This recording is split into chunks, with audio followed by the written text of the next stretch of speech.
Përshëndetje, sot do të përgatisim në shtëpi simite me thjerza. Një gotë të madhe rreth 200 gram thjerza e kemi lënë në ujë gjithë natën, do t'i shtojmë 2 kokra vezë, një paketë pluhur fryrës, fara të ndryshme mikse, fara psilumi dhe fara lule dielli, fara chia, fara liri, si dhe fara të ndryshme susami, të zi ose të bardhë. Do t'i hedhim paketën e pluhurit fryrës, kripën dhe një gotë me kostra dita, rreth 180 gram kostë.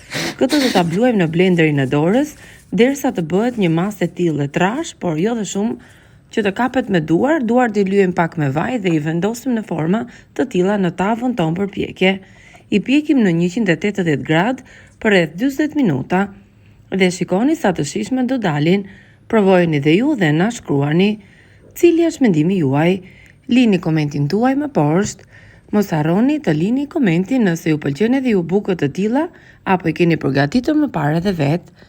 Ka dalë një rezultat fantastik me një aromë të mrekullueshme, edhe të shijshme, edhe aromatike, por edhe shumë të shëndetshme, plot me proteina dhe me fibra. Faleminderit që na ndiqni.